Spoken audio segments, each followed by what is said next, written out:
സമാധാനം പുനഃസ്ഥാപിക്കുന്നതിനായി ഇറാനുമായി ഉണ്ടാക്കിയ ധാരണാപത്രത്തിന്റെ കാലാവധി കഴിഞ്ഞുവെന്നും ഇറാൻ കീഴടങ്ങണമെന്നും US പ്രസിഡന്റ് ഡൊണാൾഡ് ട്രംപ്. ഇറാനിന്റെ റവല്യൂഷണറി ഗാർഡുമായി തന്റെ സംഘം രഹസ്യ ചർച്ചകൾ നടത്തുന്നതായും ട്രംപ് US മാധ്യമങ്ങളോട് പറഞ്ഞു. എന്നാൽ ട്രംപിന്റെ അവകാശവാദം IRGC നിഷേധിച്ചു.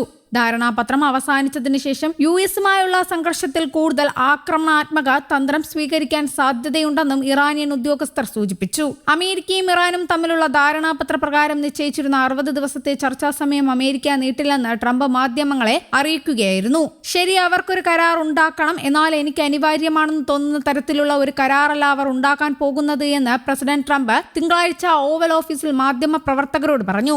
നിലവിലെ ധാരണ തുടരില്ലെന്ന് വ്യക്തമാക്കുന്നതായിരുന്നു ട്രംപിന്റെ പ്രതികരണം. മേഖലയിൽ സമാധാനം പുനഃസ്ഥാപിക്കുന്നതിനും വിശാലമായ ഒരു ഒത്തുതീർപ്പിൽ ചർച്ച നടത്തുന്നതിനും യുഎസിനും ഇറാനും സമയം നൽകാനാണ് ഈ 60 ദിവസ സമയപരിധി വെച്ചിരുന്നത്. എന്നാൽ പ്രധാനപ്പെട്ട പല പ്രശ്നങ്ങളിലും ധാരണയിലെത്താൻ ഇരു വിഭാഗങ്ങൾക്കും കഴിഞ്ഞില്ല.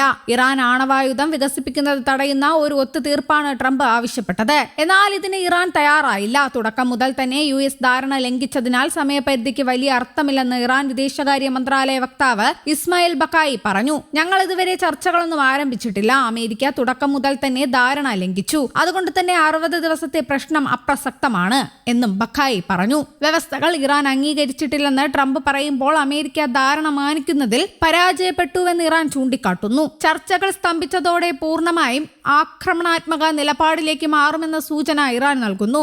അതേസമയം പാകിസ്ഥാന്റെ ആതിഥേയത്വത്തിൽ നടന്ന ഉന്നതതല ചർച്ചകളെ തുടർന്ന് ജൂൺ 17-നാണ് ട്രംപും ഇറാൻ പ്രസിഡന്റ് മസൂദ് പെസഷ്കിയാനും ചേർന്ന് MOU കരാറിൽ ഒപ്പുവെച്ചത്.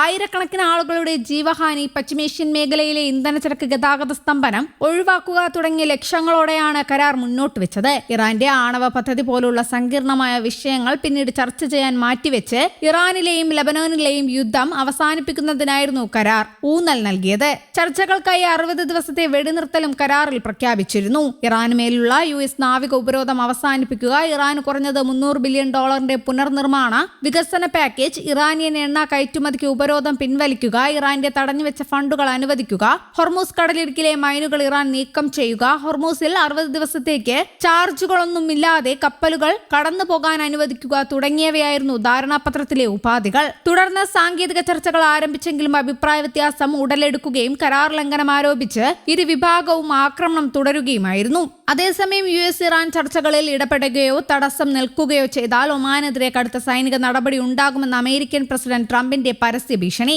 ചർച്ചകൾക്ക് തടസ്സമായി നിന്നാൽ ഒമാനെ ബോംബിട്ട് തകർക്കുമെന്ന് ഫോക്കസ് ന്യൂസിന് നൽകിയ അഭിമുഖത്തിൽ ട്രംപ് പ്രസ്താവിച്ചു. ഹൊർമൂസ് കടലിടുക്കുമായി ബന്ധപ്പെട്ട് ഒമാനും ഇറാനും നടത്തുന്ന നീക്കങ്ങളെക്കുറിച്ചുള്ള ചോദ്യത്തോടായിരുന്നു ട്രംപിന്റെ ഈ വിവാദ പ്രതികരണം. ഹൊർമൂസ് കടലിടുക്കിലെ കപ്പൽ ഗതാഗതവുമായി ബന്ധപ്പെട്ട ആഴ്ചകൾ നീണ്ട സാങ്കേതിക ചർച്ചകൾക്കൊടുവിൽ പുതിയ റൂട്ട് മാപ്പിൽ ഒമാനുമായി ധാരണയായതായി കഴിഞ്ഞ ശനിയാഴ്ച ഇറാൻ പ്രസ്താവിച്ചിരുന്നു. ഇതിന് പിന്നാലെയാണ് ട്രംപിന്റെ കടുത്ത മുന്നറിയിപ്പ്.